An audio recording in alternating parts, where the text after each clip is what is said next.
Thank you so much for joining us on CGTN, Mr. Schütz. First of all, I want to get your response from the European Commission's decision on the electric vehicle imports from China. What do you think might be the impact after the tariff decision, both long-term and short-term? Well, the impact, it's too early to say because for now it's an announcement, so it's not final yet.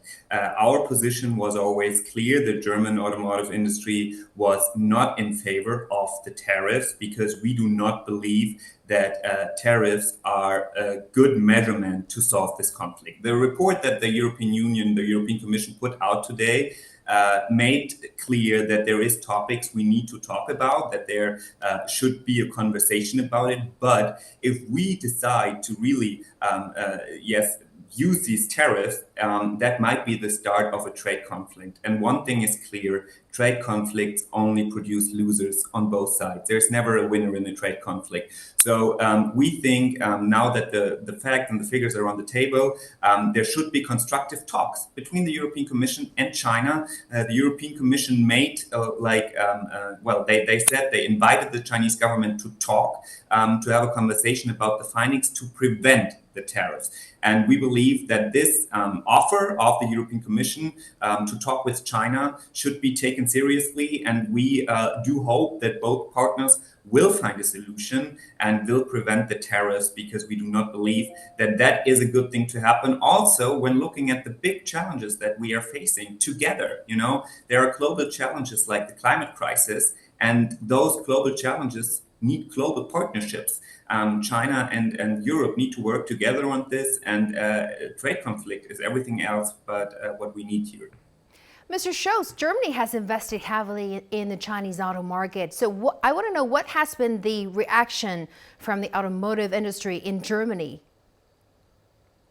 Well, if you look at Europe, to be honest, there is not a clear opinion in all countries, in all member states. Germany has not been in favor of this anti-subsidy investigation by the European Union. Of course, we do want free and fair trade. That is most important. Free and fair trade, we do believe that is important. And now looking at the report, there are findings that need to be talked about, and that we need to find a solution. But as you already said, we are heavily invested in China. We make big investments in China. And we do believe that the presence in China is very important to get the transformation done, the transformation towards climate neutrality, the transformation towards a more digitalized world. So it's very important that there is a presence on this market, and it's very important looking at the global challenges. So we once again hope that the conversation will be taken seriously, that the offer by the European Commission for talks with the Chinese government will be taken seriously, and both parties will find a solution to prevent these tariffs. Well, China has expressed its grave concern and vowed all possible countermeasures. And as you've mentioned, there might be some constructive talks between China and the European Union. So what do you think might happen between now and July the 4th? I think if both sides go open-minded into these talks, there will be a possible solution. Because let's be honest. I mean, who has interest in a trade conflict between China and the European Union? I don't think anybody wants this right now. I don't think a trade conflict will produce any winners. It will just produce losers. So yes, we had this anti-subsidy investigations, and the facts and figures do show that the extent and nature of subsidies in China are something, or are a challenge that we need to talk about. And this can be done. And I think if you have a critical, constructive talk, there will be solutions found.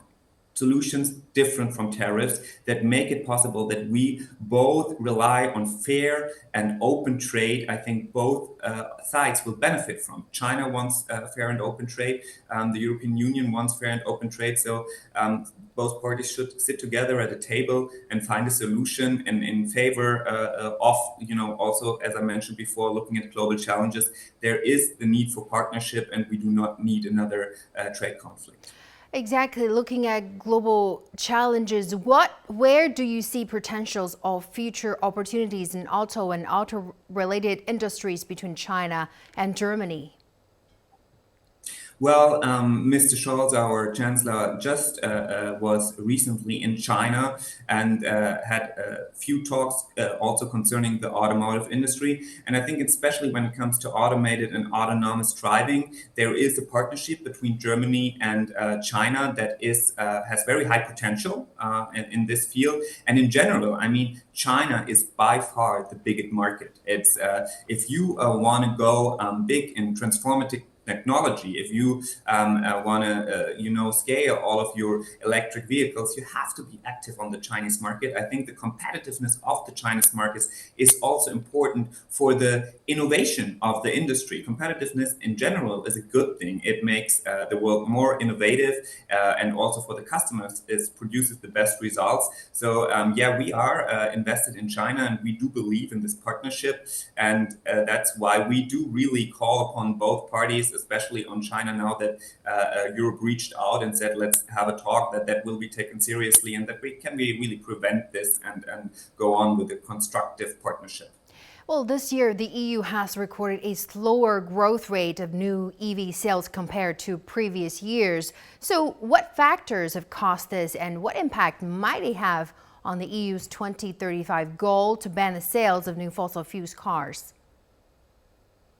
Well, those are two different discussions. Of course, yes, we had a little bit of a slowdown when it comes to the electric mobility in Europe. That has different reasons. I mean, in general, the economy is kind of slow right now, so that also has its effect on the market. Then there were kind of bonuses if you wanted to have an electric car that are not happening anymore. So customers are a little bit hesitating to invest, which also is related to the charging infrastructure that of course needs to be there if people need to accept electric mobility. So we need really, Europe needs to invest in charging infrastructure that people know that they can charge their car anytime, anywhere, any place. And I think in general, our investments, the investments of the German automotive industry are clearly and heavily funded in electric mobility. So we do believe that is the future, and its main part of the future towards climate neutrality. Looking at what you said about the fossil fuel,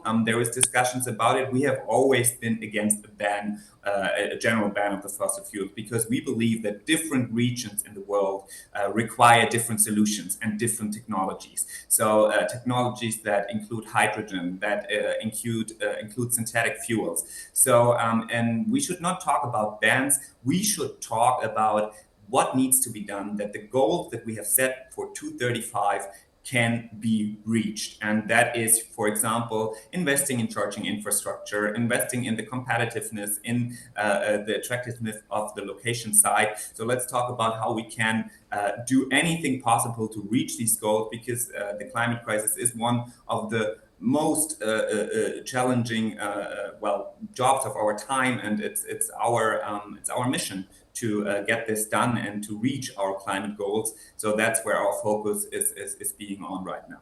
Mr. Schütz, let's look back at the announcement, which includes a 17.4% tariff on BYD and 20% on Geely and 38.1% on SAIC. So how do you look at the rate of 38.1%? Well, I do not really want to comment on the specific tariffs, but what I can say is that those high tariffs are not a solution for the problem that we are facing.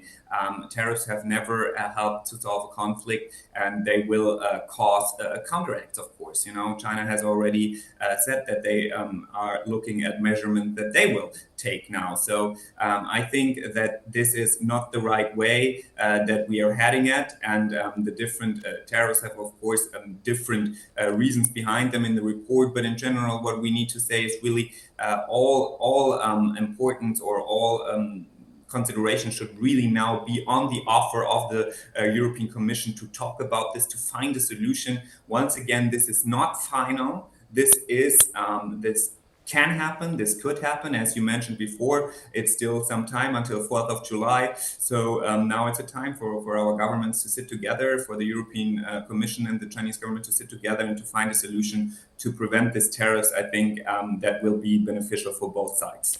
Cooperation is always better than confrontation. Thank you so much, Mr. Schütz, for your time. Appreciate it.